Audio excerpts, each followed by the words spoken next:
Dragi ljudi, ja sam Tomislav Domazet-Lošo, izvanredni profesor na Medicinskom fakultetu Hrvatskog katoličkog sveučilišta i viši znanstveni suradnik na institutu Ruđer Bošković. Znanstveno se bavim evolucijskom genetikom, razvojnom biologijom i evolucijskom medicinom. Ovom prilikom želim s vama podijeliti znanstvene spoznaje do kojih sam došao znanstveno-istraživačkim radom u sklopu HRZZ projekta Filostratigrafija nastanka i gubitka gena i projekta DataCross. Zbog iznimne važnosti ovih rezultata i dramatičnog razvoja situacije u svijetu, odlučio sam progovoriti putem ovog videa. A to je uostalom i moja dužnost. S druge pak strane mogu reći da sam duboko zabrinut, jer kada propitivanje i postavljanje pitanja postaje nepoželjno, a to se osobito odnosi na znanstvene krugove, onda znamo da je društvo ušlo u tiraniju i totalitarizam. S pojavom prvih COVID-19 mRNA cjepiva krajem 2020. godine medijski se nametljivo plasirala tvrdnja da se mRNA molekule ne mogu ugraditi u genom. To me jako začudilo, jer znam da se mRNA molekule ugrađuju u genome i da je to jedan od važnih mehanizama nastanka novih gena. Zainteresiran ovom čudnom tvrdnjom, pokušao sam naći u literaturi mRNA vakcinologije neke dodatne informacije. Pretpostavljao sam da je možebitno nekim zahvatom genetičkog inženjerstva postignuto da mRNA molekule iz cjepiva budu otporne na ugradnju u genom, pa je time problem riješen. Međutim, na moje veliko iznenađenje, prvo što sam primijetio je da mRNA vakcinologija kao disciplina iz nekog neobjašnjivog razloga nije upoznata s činjenicom da se mRNA molekule često ugrađuju u genome.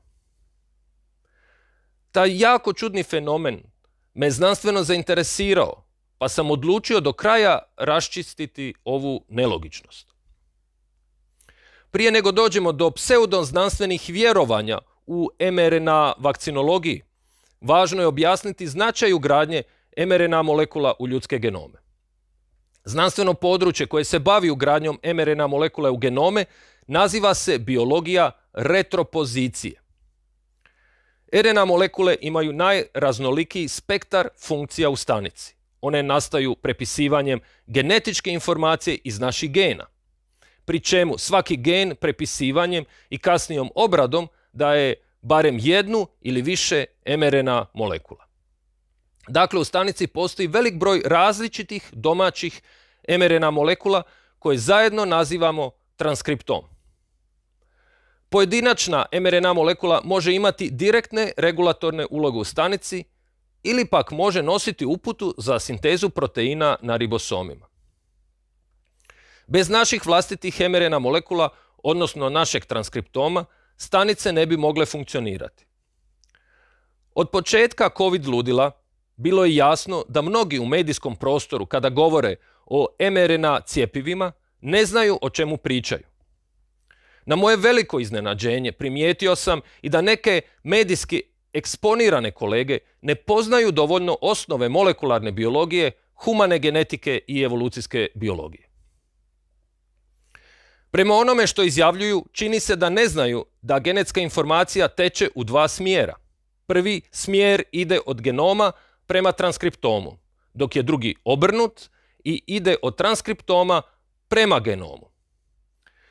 Drugim riječima, genetska informacija prenosi se s DNA molekula na RNA molekule, ali i s RNA molekula na DNA molekule. Zapravo, evolucijski gledano, prvotni protok genetičke informacije ide od RNA molekula prema DNA molekulama. Nepoznavanjem ovih osnova molekularne biologije i genetike lako se može zakoračiti, svjesno ili nesvjesno, u pseudoznanost. A činjenica je da upravo u humanim stanicama učestalo dolazi do ugradnje mRNA molekula u naš genom. U našim genomima ima oko 8000 ugrađenih mRNA molekula koje je ljudska vrsta akumulirala tijekom vremena. A povrh toga, svatko od nas ima specifične i od drugih ljudi različite ugrađene mRNA molekule. Ovako veliki brojevi otkrivaju da je ugradnja mRNA molekula vrlo važan mutageni proces. Štoviše, vrlo često nasljedna ugradnja mRNA molekula u genom znači vrlo teške fenotipske posljedice za jedinke. Bitno je razlučiti da se u naše genome mogu ugraditi naše vlastite mRNA molekule, ali i strane mRNA molekule iz drugih organizama. Naše stanice bore se protiv jedne i druge ugradnje. Ta borba zasniva se na pokušaju kontrole staničnih i genetskih procesa koji su odgovorni za ugradnju mRNA molekula. Mehanizam ugradnje mRNA molekula kod čovjeka dobro je poznat i baziran je na L1 elementima.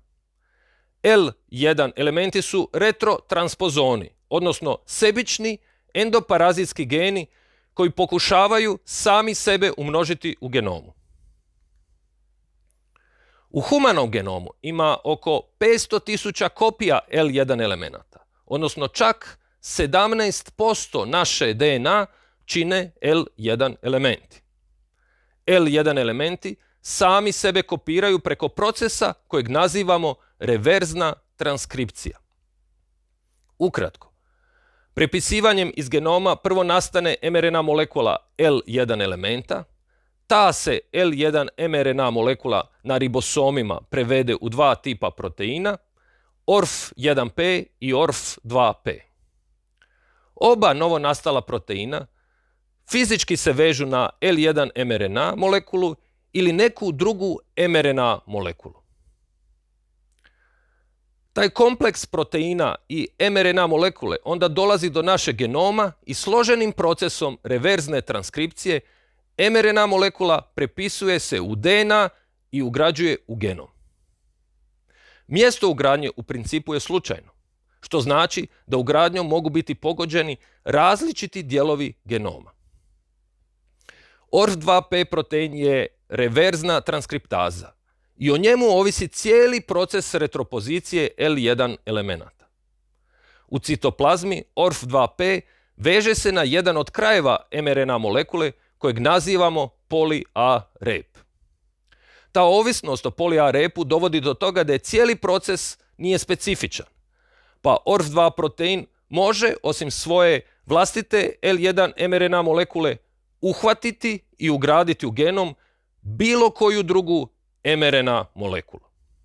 Takvo nespecifično vezanje posljedica je činjenice da gotovo sve mRNA molekule imaju poli-A rep, odnosno dugački niz adenina na svome 3' kraju.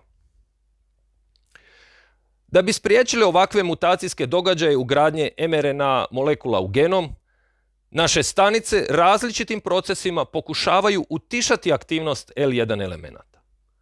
Stanice u tome samo djelomično uspijevaju, tako da postoji tanka ravnoteža između interesa naših stanica i interesa L1 elemenata. Iako ugradnja naših vlastitih mRNA molekula predstavlja mutageni događaj, još opasnija je ugradnja stranih mRNA molekula. Važno je razumjeti da naše tijelo koristi puno širi spektar obrana kako bi spriječilo ugradnju stranih mRNA molekula, u usporedbi s obranom od naših vlastitih mRNA molekula. Naše stanice uopće ne žele da bilo kakva strana mRNA uđe u njih. Iz tog razloga naše tijelo je puno RNaza, odnosno enzima koji uništavaju mRNA molekule. Ti se enzimi nalaze na našim tjelesnim površinama, međustaničnim prostorima i u samim stanicama. Ako se ipak dogodi proboj strane mRNA u citoplazmu naših stanica, onda stanični senzori detektiraju prisutnost strane mRNA molekule i zaustavljaju uobičajene stanične procese koji bi mogli pomoći stranoj mRNA molekuli da reprogramira naš transkriptom i da se ugradi u naš genom. Ova višestruka obrana od stranih mRNA molekula vrlo je efikasna, tako da se mRNA molekule iz drugih organizama rjeđe ugrađuju od vlastitih mRNA u humani genom. Isto vrijedi i za genome drugih eukariotskih organizama. Obično kažemo da se eukariotski organizmi brane od horizontalnog prijenosa gena. Važno je naglasiti da biologija retropozicije nije neko slabo poznato znanstveno područje. Upravo suprotno. L1 retrotransposoni i mRNA retropozicija proučavaju se preko 40 godina. Ogroman broj znanstvenih radova objavljen je na tu temu u najboljim znanstvenim časopisima, a retropozicija je prepoznati biomedicinski problem, osobito u tumorskoj genetici. Sve detalje možete pronaći u mom radu koji je javno dostupan na OSF preprint serveru, a link na taj rad nalazi se u donjem desnom kutu ovog videa. Interesantno je napomenuti da je transpozone ili takozvane skačuće gene otkrila Barbara McClintock 1950. godine.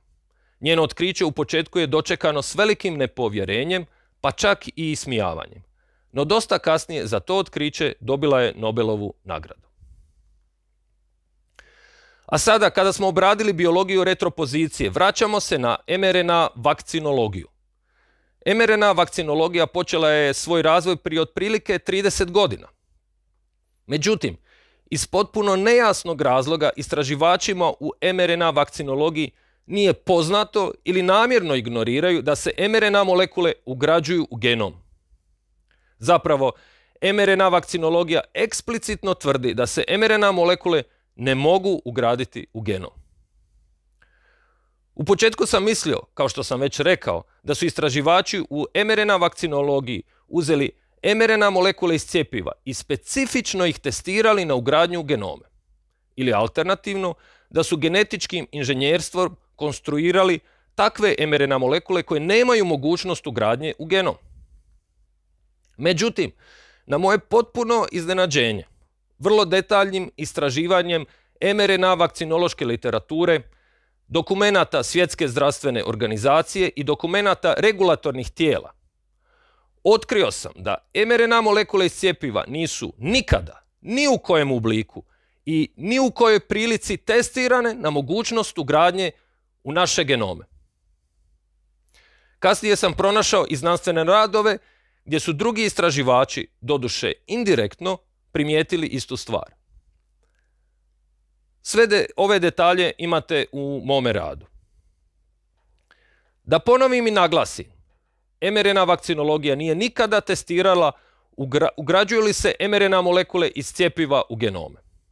Što više, oni se eksplicitno drže pseudoznanstvene ideje da se mRNA molekule ne mogu ugraditi u genome.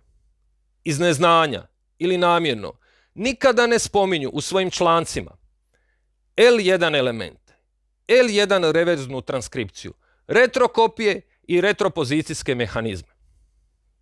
Gledajući sumarno, mRNA vakcinologija ne zna ili namjerno ignorira 40 godina napretka u humanoj genetici, molekularnoj biologiji i evoluciji. To sve skupa pokazuje da mRNA vakcinologija promovira antievolucijska učenja i da je po svojoj naravi pseudoznanost. Ovih dana mogli smo čuti kako od medija gurani znanstvenici odjednom izjavljuju da nema dokaza da se mRNA molekule iz cjepiva ugrađuju u genom. Takve izjave su dijabolična inverzija i nova neistina s kojom se pokušavaju izvući od činjenice da mRNA cjepiva nisu nikada testirana na ugradnju u genome, iako je to trebalo biti učinjeno. Ti su znanstvenici zajedno s cijelom mRNA vakcinologijom do sada uporno govorili neistine da se mRNA molekule ne ugrađuju u genome. Ali moj rad i drugi znanstveni radovi koji u posljednje vrijeme sve više izlaze razotkrivaju ove namjere skrivanja i prikrivanja dokaza vezanih uz sigurnost mRNA cjepiva. Dakle, mRNA vakcinologija izgrađena je na neistini i pseudoznanstvenoj tvrdnji da se mRNA molekule ne mogu ugraditi u genom. Ali postavlja se pitanje čemu služi ta neistina? Što je s tom neistinom trebalo prikriti, odnosno postići? Analizam se lako vidi da je riječ o središnjoj neistini na kojoj je izgrađen cijeli okultni pseudoznanstveni narativ oko COVID mRNA cjepiva. Kao prvo, neistina da se mRNA molekule ne mogu ugraditi u genom dobro je poslužila da se prikrije činjenica da su mRNA cjepiva zapravo genetska cjepiva, odnosno genska terapija. Ove termine u znanstvenoj literaturi koristi sama mRNA vakcinologija, ali su iz narativa u javnom i medijskom prostoru izbačeni na krilima neistine da se mRNA molekule ne mogu ugraditi u genom. Drugo, neistina da se mRNA molekule općenito ne mogu ugraditi u genom poslužila je kao izlika da se ne provedu ispitivanja moguće ugradnje mRNA iz cjepiva, iako su takva ispitivanja morala biti učinjena. Treće, neistina da se mRNA molekule ne mogu ugraditi u genom poslužila je kao opravdanje neprovođenja studija genotoksičnosti i kancerogenosti. U dokumentima Europske agencije za lijekove izrijekom stoji da u evaluaciji mRNA cjepiva studije genotoksičnosti i kancerogenosti nisu provedene. Dakle, može se zaključiti da su svi efekti vezani uz genotoksičnost i kancerogenost mRNA cjepiva mogući. Međutim, u medijskom i javnom prostoru ove su činjenice prešućene. U svom istraživanju želio sam procijeniti rizike ugradnje mRNA cjepiva u genome na osnovi njihovih nukleotidnih sekvenci. Međutim, tu se već javlja prvi problem, jer je bilo neuobičajeno teško doći do nukleotidnih sekvenci iz mRNA cjepiva. Zapravo, uspio sam pronaći samo sekvencu iz Pfizerovog mRNA cjepiva i otkrio da nukleotidna sekvenca iz Moderninog mRNA cjepiva nije nikada javno objavljena.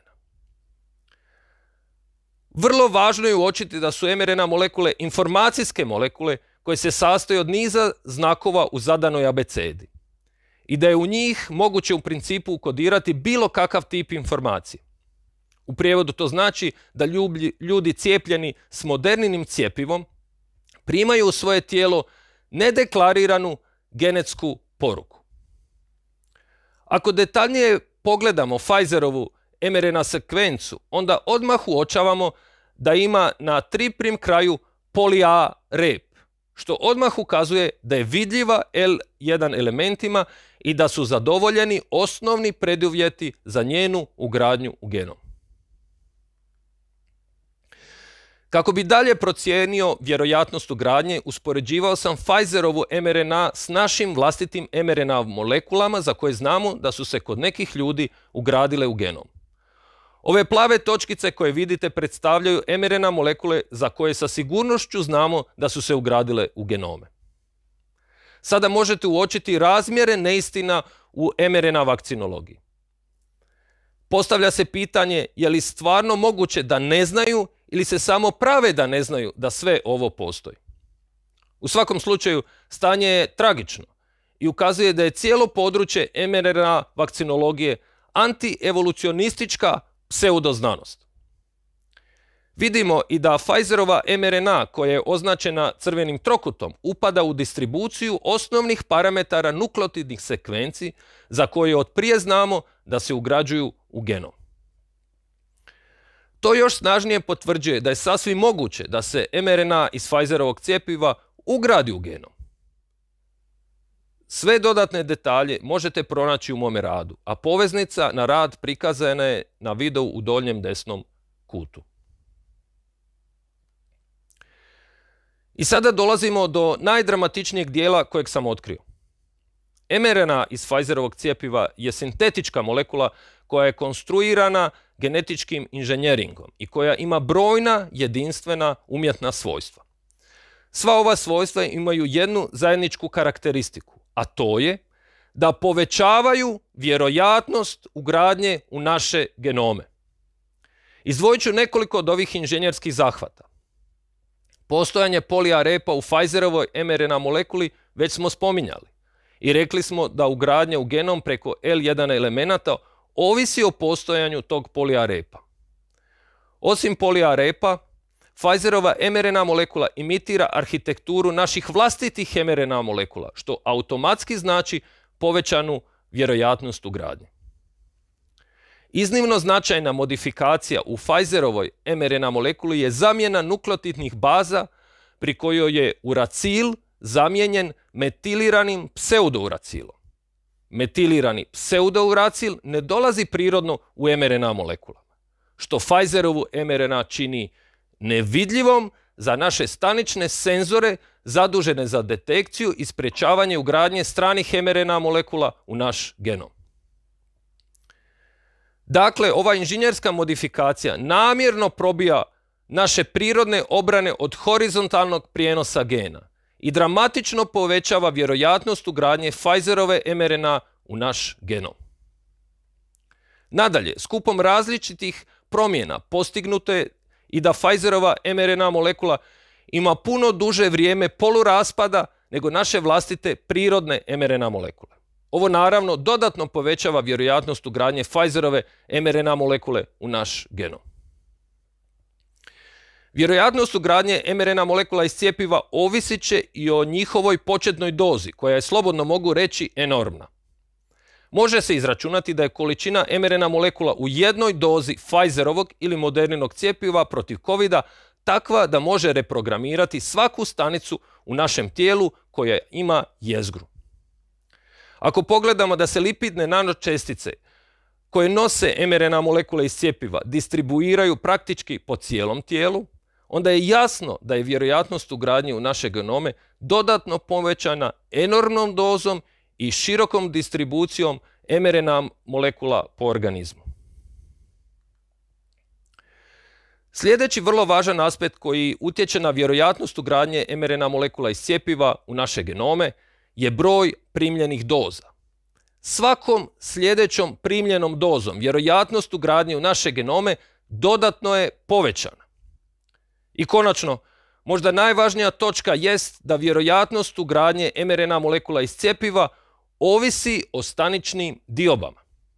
Što je veća učestalost staničnih dioba u organizmu, to je veća vjerojatnost ugradnje umjetno sintetiziranih mRNA molekula iz cjepiva. Nije teško zaključiti da će zbog ovog aspekta vjerojatnost ugradnje mRNA molekula kod mladih ljudi, trudnica, rođene i nerođene djece biti dodatno povećan.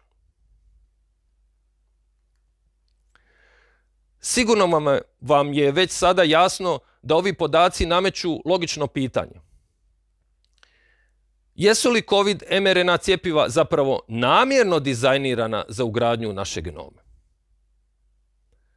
Svi podaci ukazuju da se ta mogućnost ne može isključiti. Posljedično, postavlja se pitanje jesu li mRNA cjepiva rezultat istraživanja i razvoja takozvane dvostruke namjene? Odnosno, je li se pod krinkom razvoja cjepiva zapravo razvijalo biološko oružje? S druge strane, evolucijska analiza u radu koju sam napravio pomoću moje metode genomske filostratigrafije pokazuje da je moguće ići u smjeru razvoja mRNA cjepiva koja su otporna na genomsku ugradnju. Dakle, moguć je drugačiji i sigurniji inženjerski pristup u razvoju mRNA cjepiva. Pa se postavlja pitanje zašto to nije učinjeno. Kako god bilo, jasno je da postoji molekularni mehanizam preko kojeg se mRNA molekule iz cjepiva mogu ugraditi u naše genome. Međutim, jako je indikativno da insercijska mutageneza, odnosno mogućnost ugradnje mRNA molekula iz cjepiva u genom, nije nikada testirana. Iako je to trebalo biti učinjeno. Već prije sam objasnio da je ovaj sigurnosni propust napravljen na krilima neistine da se mRNA molekule općenito ne mogu ugrađivati u genome. Sada postavljam neka važna pitanja. Hoće li konačno netko neovisan tko ima pristup mRNA cjepivima u istraživačke svrhe napraviti potrebne eksperimente da se napokon provjeri ugradnja, genotoksičnost i kancerogenost mRNA cjepiva? Drugo, zašto to do sada nije učinjeno? Treće, tko će biti odgovoran ako se potvrde osnovane sumnje u sigurnost mRNA cjepiva. I konačno, zašto se ljude nagovara, ucjenjuje i prisiljava da prime takva neprovjerena mRNA cjepiva? Na kraju, sve nas zanima koji su mogući učinci ugradnje mRNA molekula iz cjepiva u ljudske genome. Zbog činjenice da je mjesto ugradnje mRNA molekula u genom uglavnom slučajan proces, spektar mogućih učinaka na naš organizam jako je širok. S obzirom da je primjena mRNA cjepiva globalna i zahvaća većinu jedinki u populaciji, može se očekivati da će cijeli spektar eventualnih negativnih pojava postati prije ili kasnije vidljiv. Razmotrit ćemo dva vrlo loša scenarija. Prije nego do njih dođe, moramo objasniti da naše organizme tvore dva osnovna tipa stanica. Prve su germinativne stanice, što uključuje i spolne stanice, koje omogućuju vertikalni prijenos gena na sljedeću generaciju. Druge su sve ostale stanice koje izgrađuju naše tijelo i njih nazivamo somatskim stanicama. Učinci ugradnje mRNA molekula iz cjepiva u naše genomi ovisit će o tome jesu li se mRNA molekule iz cjepiva ugradile u germinativne, somatske ili obje vrste stanica. Ako je do ugradnje došlo u germinativnim stanicama, onda takva mutacija može dovesti do nasljednih bolesti u najširem spektru riječi. O kojoj će bolesti biti riječ ovisit će o tome koji od naših važnih dijelova genoma inaktiviran ugradnjom mRNA molekule. Važno je naglasiti da se takva mutacija onda prenosi dalje na potomstvo u populaciji. Ako je pak do ugradnje došlo u somatskim stanicama, a osobito u matičnim i predmalignim stanicama, onda takva mutacija može dovesti do razvoja najrazličitijih tumorskih bolesti. Kao zaključak ponovit ću nekoliko stvari. Prvo, COVID-19 mRNA cjepiva izgrađena su na neistini da se mRNA molekule ne ugrađuju u genome. Drugo, proizvođači nisu nikada testirali mogućnost ugradnje mRNA molekula iz cjepiva u genome, a regulatorna tijela to nikada nisu tražila, iako su to trebala učiniti. Treće, u dokumentima regulatornih agencija jasno stoji da genotoksičnost i kancerogenost mRNA molekula iz cjepiva nije nikada testirana. Prema svim obilježjima, mRNA molekule iz cjepiva mogu se integrirati u genome. Peto, sva primijenjena inženjerska rješenja ukazuju da su mRNA molekule iz cjepiva svjesno ili nesvjesno dizajnirane da se što jednostavnije ugrađuju u genome. Šesto, eventualna integracija mRNA molekula iz cjepiva u genome može prouzročiti tumorske i nasljedne genetičke bolesti. Na temelju svega navedenog, sasvim je moguće da će mRNA cjepiva imati pogubne posljedice na populaciju, a najpogubnije učinke na trudnice, djecu i mlade. Na kraju postavljam pitanje. S kojom namjerom su COVID-19 mRNA cjepiva napravljena? Uvjeren sam da nakon ovog mog izlaganja sami možete doći do odgovora na ovo pitanje. Opet napominjem da sve dodatne informacije možete pronaći u mome radu. Do sljedećeg javljanja sve vas pozdravljam. Hvala vam na pažnji i strpljenju.